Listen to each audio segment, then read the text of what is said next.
Good. Maybe a normal chair.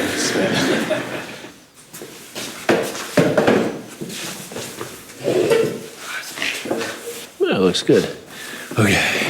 All right, and we're live. All right, Yeah, welcome Rafa Torres. Hello. Yes. Hello, everyone. This is my good buddy Rafa Torres, aka Rafiki, aka Rafik, aka Rafa Towers. Rafa Towers. Yeah, we're coming to you. It's Torres. It's Towers. Eh? No. You told me the other told day. me, Yeah, you teach me for the first time. So we are here at Bonsai Sense in Mallorca, Spain. I'm here working with Rafa. Every year I come twice a year to do a school here with Rafa.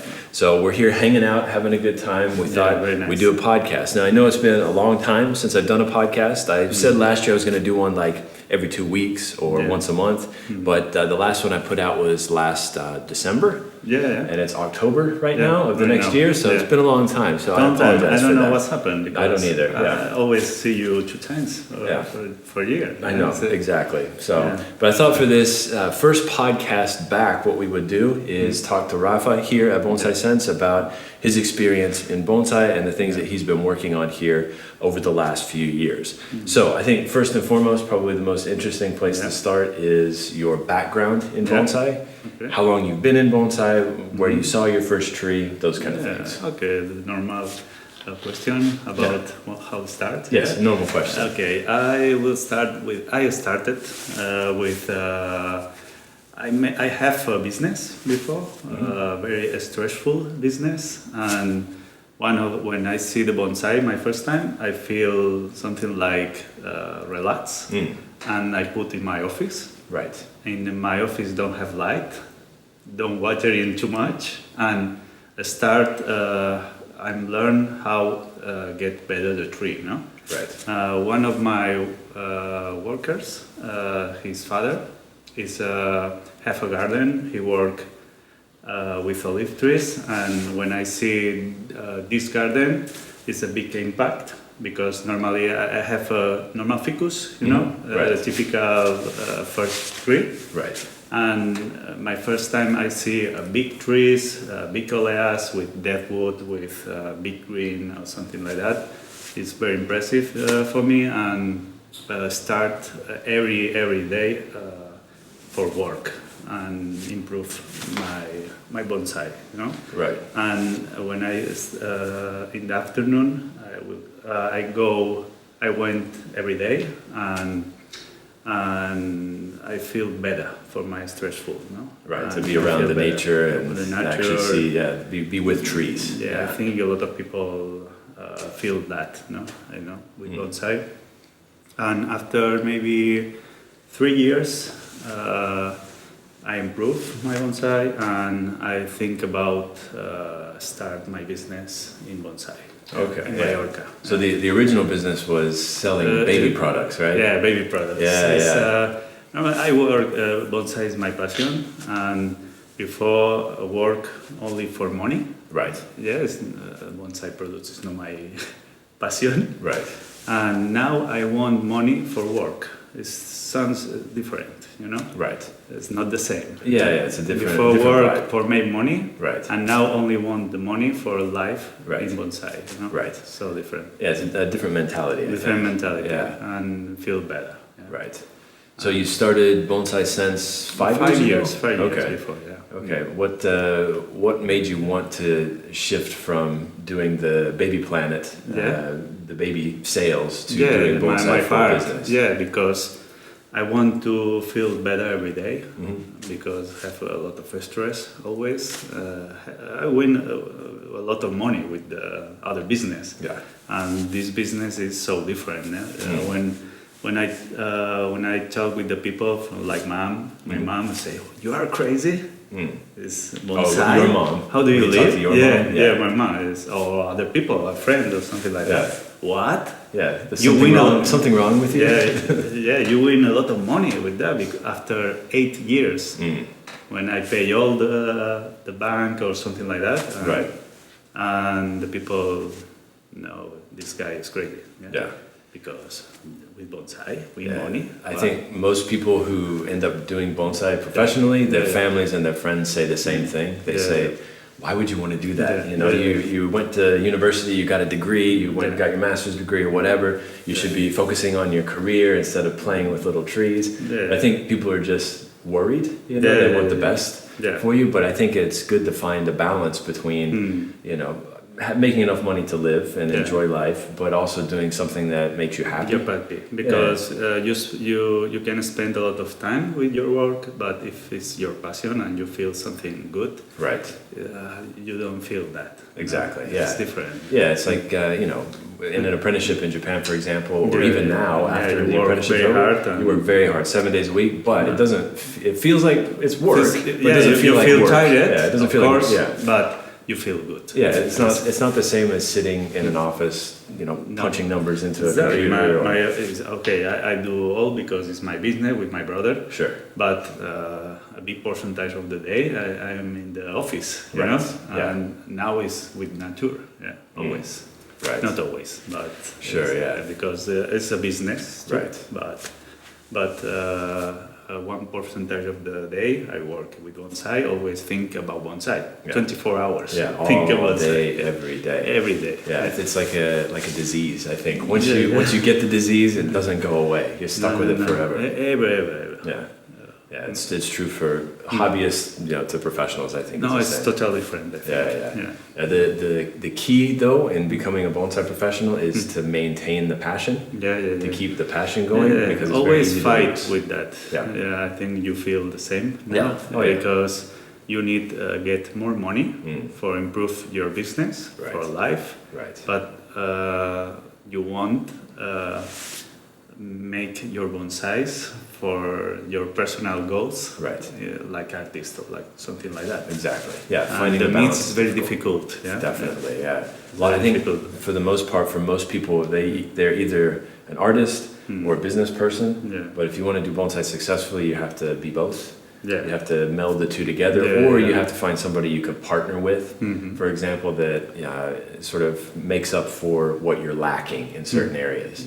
So if you're a really good artist, you need to find somebody who's a good business person, or vice versa, to help you make the business. It's a very hard business because you can work hard, but you need work hard and maybe something lucky, because, for example, in my case, I cross with you. I think it's one of the most important points in my business. I paid Rafa to say that. No, I gave him money.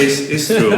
A lot of people know you, your work or something like that, and I improve it a lot when you come here the first time. I think when you make here the first demo, it's a big impact, and the relation after that always get better and better and better. You know what I mean? And I always I improve every time you come, always. And it's always fun to come here because you have good material each time I come. Yeah, I have a good material, but you make a very, very good job. Thank you very much, Rafa. I appreciate it. And I think your work has improved tremendously. I think particularly in the last 2 years, you feel a big difference. Yeah, in the last 2 years, you pay me now. After in that, the last maybe 2 one years, beer. and one beer too. Okay. Yeah, but I think you definitely have gotten a lot better. And it just comes with, it's like anything, it comes with practice and experience. Yeah, it's practice, but you need something. Yeah, of course. You need something. Yeah, because there has to a be lot some of people there. Some passion behind it as well. Yeah, you need something. You need something. Something because extra. Because a lot of people work very hard but don't get nothing. Don't do very good job. Right. Yeah. In my opinion, you need to work. I think both is important. I agree. I completely agree. Talent and work very, very hard. Right. So with Bonsai Sense here, your business here, since you opened until now, what have been some of the bigger challenges or troubles or issues? We talked about it's difficult way because you fight always with get more money for get better the business, right? And fight with create your trees or the customer trees and put in exhibition and put something like that. Right. Always it's difficult to go in the same way. Yeah, of course. Both. Yeah. one of my thinkings is I want to do something different in Mallorca, maybe like an art exhibition one day, maybe, and put, of course, in the best shows in the future. Right. Trees. I think that's a good idea. And create a nice place here in Bonsai, Mallorca, and when the customers come, feel something. Right. I like that. Right. Yeah, they feel well, when they walk in your garden, it changes their day. It changes their mind for the day. Yeah. You have the stress of work. You come in here, you walk in, and it's just it's beautiful. It's very. I feel very happy when come people and say, "Oh, I like the place." Yes, I feel better I feel good when I come in your place. Yeah, I think the nice thing about the facility here is that it's very old. Yeah. This place is very, very old. How old is the wall around the nursery? I don't know, but a couple hundred years, hundreds years. Yeah, hundreds of years. Yeah. I don't remember the name, but a lot. The water from the mountain from Serra arrive for the cathedral, and it's in this. I don't know the name in English. Yeah, it's like an aqueduct. Yeah, the water. Yeah, from the mountains arrive to downtown Palma to the cathedral that's down there. It's from and here. It comes right through your garden here. It's very, very cool. So the wall around the garden is kind of, it's made out of stones and mud, I think, and it's kind of decaying a little bit, so it has a really, really cool feeling to it. Yeah, I have photos before, it's crazy, because I get all from, you say the stones from the same place. From right. The local area. Now. Yeah, exactly. I don't buy nothing about. Yeah, and so this facility here used to be a pig farm, is that right? Yeah. They used to keep pig, chickens and something like that. Yeah, so when you moved in here to start the business, it was a mess, right? A mess. Total mess. No, grass everywhere, pig poo on the floor. Bamboos, very hard. Yeah, in a very short amount of time you transformed it. Because the first time I came here was only, 6 months after you opened? Yeah. And when I came here, I thought the facility had been here for 4, 5, 6 years. It felt lived in, like it had been developed for a number of years and was finally starting to come into its own. But I had no idea it was only here for 6 months. It was very impressive to see that. Yeah, so you've done a whole lot in a very short amount of time. Yeah. So I think in bonsai is nothing. It's 5 years. Well, yeah, 5 years in bonsai is nothing. It's nothing. Yeah, but it gives me like inspiration for my garden in the States. Yeah. Because we only opened a year ago, but it's like I got to catch up now as quickly as possible. Yeah, as quickly as possible. Yeah. Because it's we think 24 hours in that. Exactly. Yeah, but I want to do that in the future better and better because always fighting the same. I need to sell these trees, but it's beautiful in the garden. You know? Yeah. It's very difficult for me. Maybe it's I work 3-4 years. Now it's very good, very nice for the garden, and you must sell. Right. It's one of the most difficult parts for me. Yeah, it's another challenge of owning a bonsai nursery for sure. Maybe you need to have more and more and more trees and work more trees. And you have the normal artist way plus the normal garden, Right. Because it's different. Yeah. Because you are only the artist way, you can work with the trees, Right. And get better trees always. Right. So I think one of the other challenges that we've found out here in Mallorca is the climate is very, very different from what I was used to working with in Japan or in the United States. So what are some of the challenges? Yeah, one of them challenges.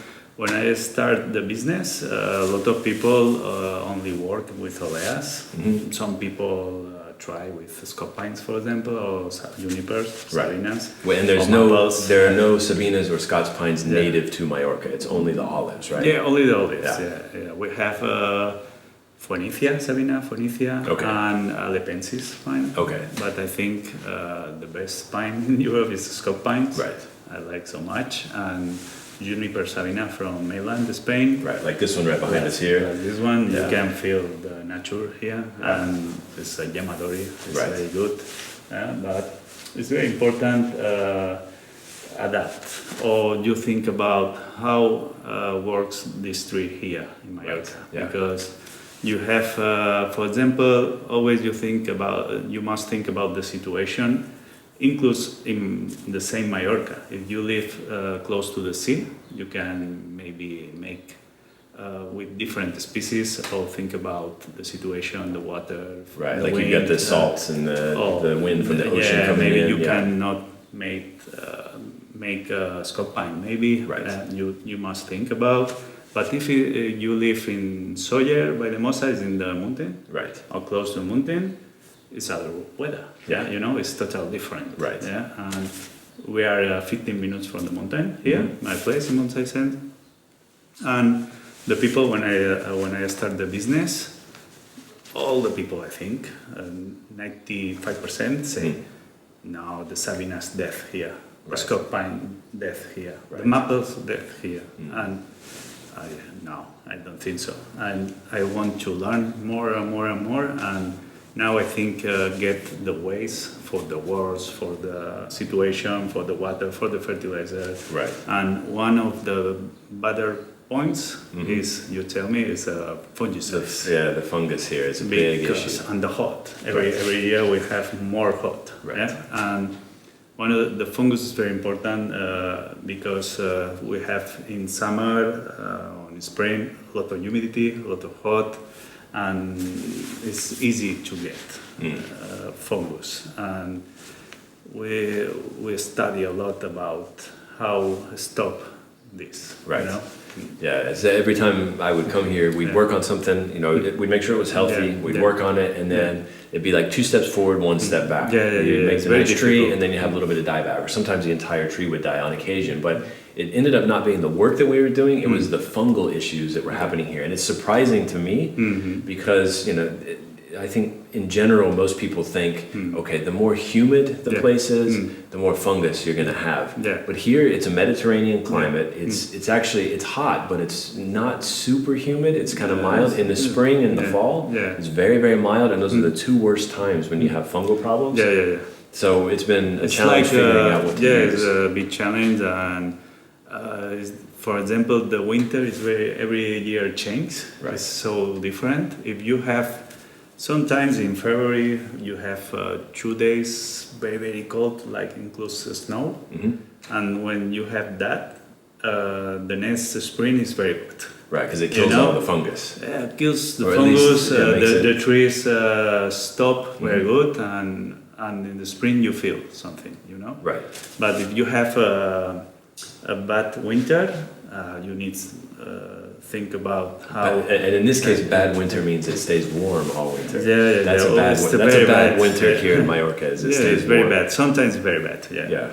But sometimes it's good. It's normal. It's short, but we have cold. Yeah. Right. So one of the things that we've figured out here in Mallorca is that with the Sabina junipers, they actually need to be bare rooted because of the fungal problem. So maybe talk a little bit about that. Yeah, for example, Sabina, the first times I keep more soil inside, but after learn, I feel it's better remove all the which are with Luis Villa. He have a lot of experience with the Sabinas, and he tell me about it because I think in Galicia it's always rain and have always the same problem, different weather but the same problems. And he removed all the soil for the mountain. And not the roots, just the soil. Not the roots. Sorry, remove all the soil. All the soil. And I start to try, and I have very, very good experience with that. Yeah? Right. Only you need have the tree very powerful, for that. You can wait and get the first until after years you get the tree more powerful. You can do that. Right. Yeah. So like with this particular tree, you got this one from the mainland 3 years ago. 3 years ago. Yeah, you can see the photo. Yeah, we'll post the photos up on our Instagrams and Facebook and all of that. I'll put links down below in the description. But this tree, when he brought it here, this whole section was yellow, right? It's total yellow. Completely maybe yellow. 25% of this foliage. Yeah. And the other small part so you can see here, I'll pull this off so you can see there's actually another tree right here. Yeah, today cut 50% for safe, but originally I think this part saves the rest of the tree. Right. So it's connection in the it's connected in the middle. Yeah. I think if you cut this, your thinking was maybe it would kill the whole tree because the roots are connected underneath. So right now we're slowly killing this side back, and in the future this will be completely gone, and the whole tree more interesting. will be over here. Yeah, I think right. So. But a year and a half ago, that's when we bare rooted this tree, right? Yeah. We removed the soil. Yeah, remove the soil first. In my opinion, always the first step when you have Yamadori is... Well, with Sabinas. No, with Sabinas, the first step is repot, right? Yeah, I think, and get better soil, better condition inside with organic system. Right. And after that, the tree maybe work after 1.5 years before. 1.5 years, yeah. It's not exactly, it's not mathematic because you need feel. Yeah, depends of how hard is for the tree the repot. Yeah, you need feel is again powerful, and you can do the next step in the tree. I think. Yeah. Right.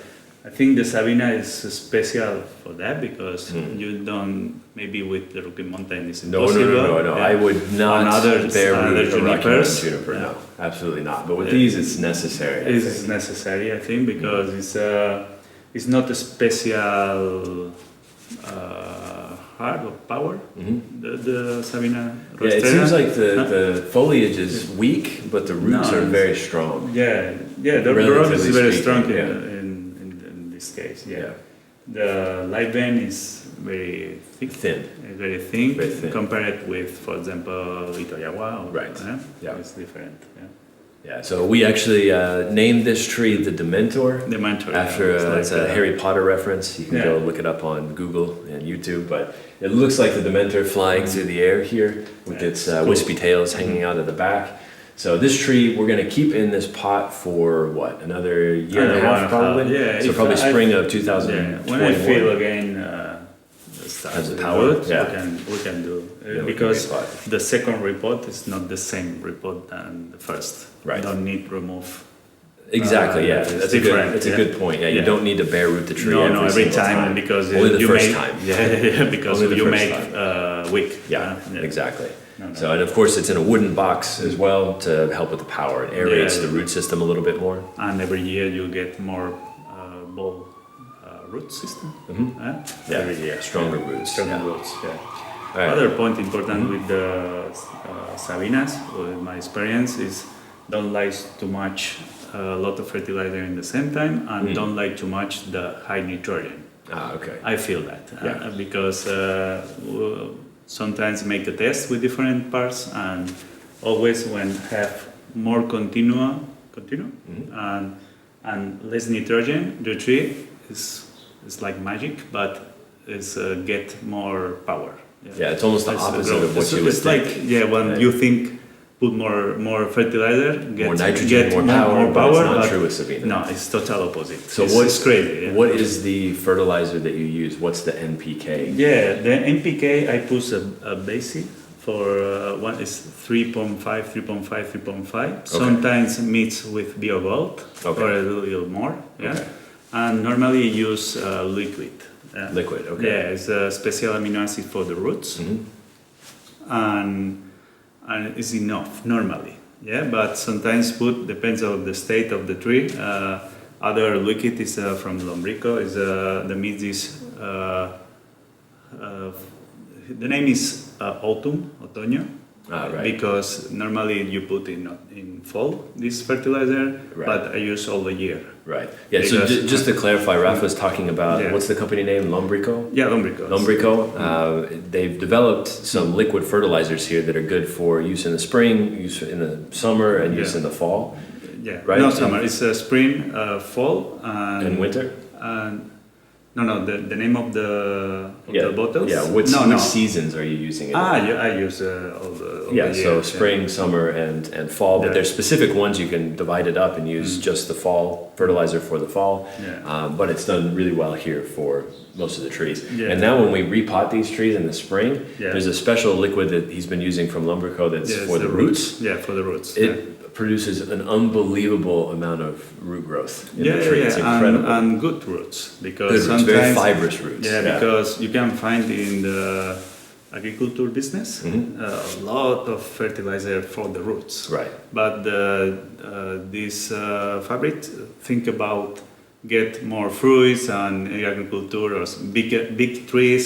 Right. But don't think about bonsai. Yeah. It's for producing fruits and flowers and things like that. And this bottles is thinking about create a good roots for the bonsai. Right. It's very important. Absolutely. How exactly put the measures. Right. Yeah, I'm hoping at some point to have this product from Umbrico at our nursery in the States at Eisei-en. Very good. So we're working out something to see if we can make that happen, but be on the lookout for that in the future. It's very good. Yeah. Okay, so some of the other species that you guys use in Spain would be, like you said, the Scots pine and the olives. Yeah. Now here on Mallorca, there's a very special kind of olive that only grows on Mallorca, right? Yeah. What is that olive and what makes it so special? Yeah, it's make it special. I think it's very famous in Europe. What's the name? Normally in Spain, all the people know for the name is Ullastre. Ullastre? Ullastre. It's so hard to say. You can say. Ullastre. Ullastre. Ullastre. Ullastre. Yes. It's Olea europea silvestris, but it's special, growing especially only in one part of Mallorca, not all around Mallorca. What's that It's part? in the Serra Tramuntana, it's the mountains. Okay. Yeah? It's close 15 minutes from here, and it's very big. Yeah, you can go the north or more in the west.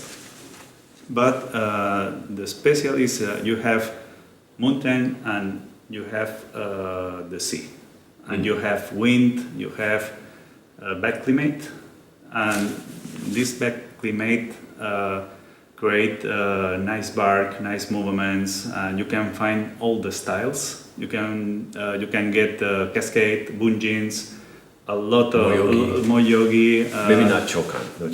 Not chokan, maybe not. So maybe it's possible, but no. But depends on the place. Right. But you can find all the styles. Have different types of bark. The most famous is the bottom bark. Button bark, yeah. Bottom bark with movement with dead wood. It's a good combination. Right. Yeah, because sometimes don't have bark, only have dead wood. Depends where you can collect. You know? This is the best point. The other good point is the leaf. Small, right? It's very small. Yeah. Yeah, genetical is very small. Sometimes it's bigger, sometimes it's smaller. But if you, for example, you want to do a shuhin or sohin, you can get very, very small. It's very cool, for example. Yeah, I've seen some here with the leaves, they're like maybe a quarter of the size of your pinky fingernails. They're teeny, tiny, almost microscopic. Those are almost too small. It's too small. Sometimes it's too small and you need to put more in the shadow and create a little bigger. It's strange, but it's different. But sometimes have a very nice size for leaf and very powerful. Yeah, and they develop very quickly too, right? You can collect a tree and make a full ramification in how many years? If you work and your fertilizer is stable, because I think one of the mistakes the people is grow very good alone, and the people put a lot of fertilizer or height. You know, and one of the most important is if you calibrate the tree and you can work maybe 4 or 5 times a year if like you want, like wiring, unwiring. Yeah, because 4 or 5 times in the season. You can put always wire. You remove, put again. You remove, because put again. It bites in very quickly, right? And every time you can select the new ramification and open and create more. Right. If you work only 1 time per year or 2 times per year. You cannot create fast ramification or nice ramification. Right. It's different. Right. But if you do it 3 or 4 times a year, it's you possible. Can make the tree 3, 4, 5 years. 3, 4, 5 years. Yeah. Normally, fully maybe ramified. Full. Yeah. Because maybe other trees you need 8, 10 years for very good tree. Right. I think final product depends of the species. Depends of your work. Sure. And your. It's depends on your needs in the fertilizer war situation, right? Like that. Right. So the olives that you're using, they're all Yamadori. They're all collected. Yeah. What's the process for collecting the Yamadori? Yeah, it's very interesting. For example, one of the most important now points is you need collect with permission. Permission, yes. Because in Tramontana, a lot of parts of the mountain is private. It's protected, privately it's owned. private. Yeah. But if you have a permission, you can collect because the tree is not protected. It's protect other species like Bog balearica, for example, like Taxus. Yeah. Right. But Tolea is like the animals eat Toleas, and you don't feel it's a tree because you can feel like a big mass of green. Yeah, because the animals always is for that have the small leaf. Because the animals are always eating it. What is the name? Like a ram? Like a ram. A ram. Yeah. Ram, we have a lot. Or goats, now, I guess. and eat a lot of the leaves. Yeah, because create like big balls, and when you remove the branches, you can see the trunk, and maybe it's very old. It's very crazy. Yeah? Right, and the cool more thing, than 100 years. That's amazing. Yeah, the cool thing about olives too is you can cut all of the branches off. Yeah. You When can cut all the roots off. Everything. So everything. it's just a block of wood basically with a live vein. It's like a piece of wood. Piece of wood. Yes. And then what do you do with that? Because it has no roots, it has no branches. What's the next step in the process? Yeah, for making the tree grow again? The next step, normally you put in water. Just for pure water? For hydration, maybe 5 years. 5 years, no, sorry. 2 5 days maximum. So you soak the whole trunk. Yeah, you create. Or just the part that you want the roots. No. The whole thing. All thing. Huh. Yeah, all the trunk. Yeah, just soak the whole thing in water. Yeah. Okay. All the trunk. And after two days is okay. Okay, 2 5 maximum. You repot. Include sometimes I work because I know how I want to plant and how I want to create the tree. Right, like what angle you want and to put maybe it on. I work the debut before repot. That's a good idea. Yeah. Because after 1 or 2 years you don't need create with G-cell or something like that because it you might spend damage time. the roots. Damage the root. You put in position or something like that, and put a good soil. Don't have, of course, bad soil. Right. Yeah, because there's no soil. No There's soil, roots. no roots, no So soil. what soil do you put it in? Is pumice? You can put a mix, 50% Acadama pomace, you can put pomace, it's not a problem. Yeah. Only when you put, I explain the process, after when you repot the tree, you put in the position, something like that, you need humidity. Humidity, okay. Yeah, you can put in a black bag. So you cover the whole thing in a plastic bag. If you don't have a greenhouse, you can do that. Okay. Because it's like a greenhouse. The tree feels like it's inside the floor. Genetically. It's like I want to survive. Right. And create and you're putting it in a black bag, so there's no light in there either, right? Yeah, don't light. Yeah. Totally black. Totally black. And I think the scientific explanation is want to survive.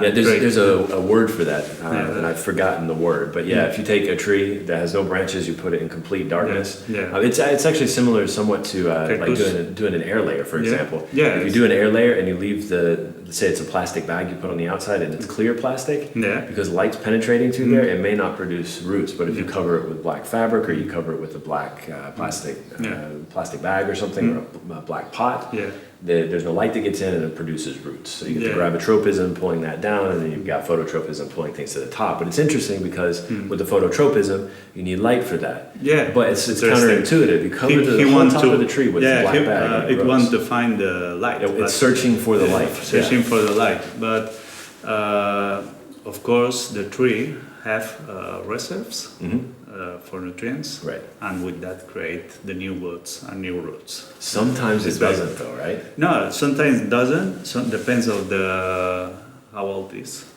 Right. Depends how is in the mountain. Right. The moment when you collect is very important. Right. Because this point is very important, because if you get in October, you have close the winter. Right, yeah. And there's you not have much a short time. season. Yeah, and short growing season. If you do in a spring, you have more range. Sure. You know, because he like the hot. Right. You The know? heat. Yeah. Yeah.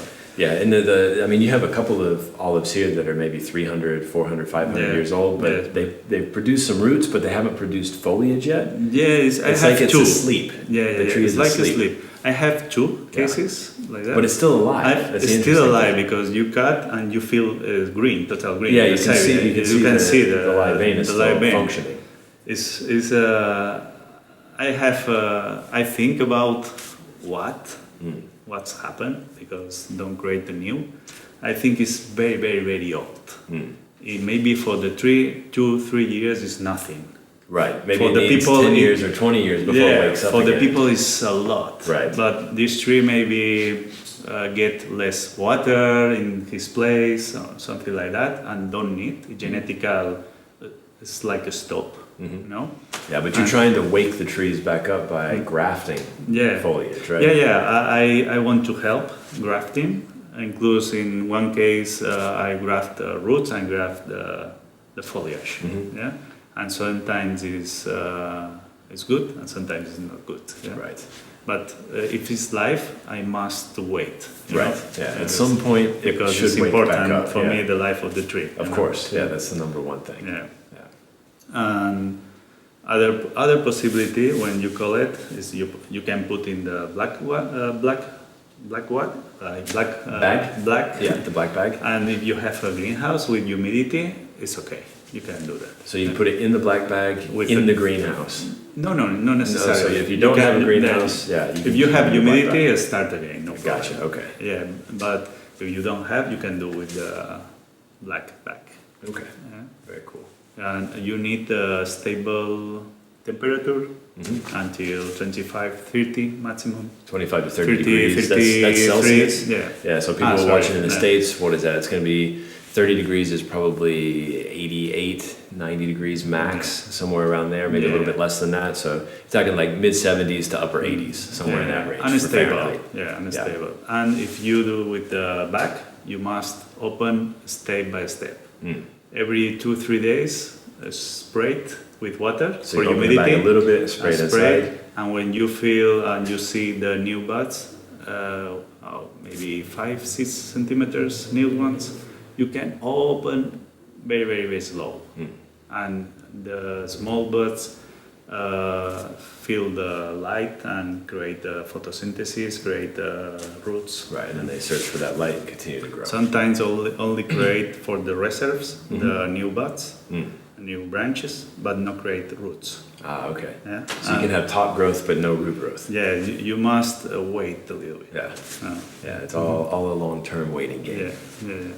So in Europe right now, bonsai, it's been around for a long time. Yeah. You know, it's a pretty popular art that's practiced here. There are a lot of really talented people throughout Europe. But what's your opinion on the state of European bonsai right now? Well, who's good? Who's the best in terms of country? What makes them the best? Yeah, I think in Europe we have a lot of shows, but the most important is in Belgium and in Saleu, in France. And I think it's Spain, for example, I think is one of the best and improve a lot the level in Europe, I think. And we are very lucky because half people start maybe 40 years before, like Luis Vallejo. A lot of people start in this moment to tell about the president from Spain in this moment. He did a bonsai. Right, the former president. He was a big bonsai hobbyist and donated a lot of money. Received gift for the Japanese people and now he donate the collection at the Botanical Garden in Madrid, and it's a very nice place for visiting. And start and get every year better and better and better the level. And we are lucky arrive in Spain, people like Mario Consta and get more level the people. Raise the quality level. So you have professionals from other parts of Europe that are moving here that are we have very good professionals. We have very good artists like Luis Villa. He do very good, interesting movies in YouTube, Right. for example, for information and a lot of people, other people. We can talk about a lot of very good people who do bonsai in Spain. Right. And I think in Europe we have in bonsai maybe it's very short, 40 years, Right. but relatively speaking to other countries, it's been here quite a bit longer. Yeah, it's a little bit longer, and I think every year is better. Yeah. Level. I think it's a very good level. What do you think? I think so too. Yeah, I think soon you're going to be competing with the United States. Yeah, because our quality level is starting to rise as well. Yeah, very good. I love the trees from US. Yeah, we've got incredibly Amadori, I think. Incredible. And very old. Very old trees, yeah. I think, some of the pines in Europe, my favorite pine in the world to work with is the Scots pine. Flexibility. Very flexible and back buds, the short needles, beautiful bark. But I think it's not, for example, you talked with me about the Scot pines in UK. Mm-hmm. It's more...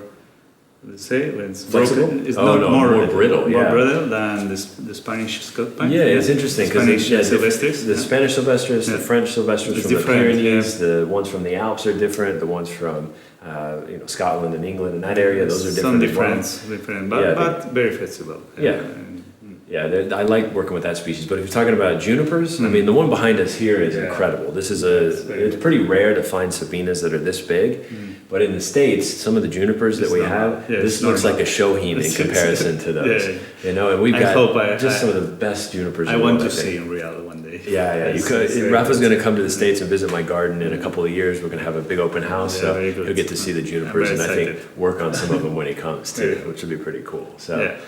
Yeah. So, what's your future like here at Bonsai Sense? What are you thinking? Good question. Your goal here for Bonsai Sense going forward, or for you personally as a bonsai professional? Yeah, I want to create a good space for bonsai. For the bonsai people feel good here and can make bonsai. And we have a school with a lot of people, with a lot of students.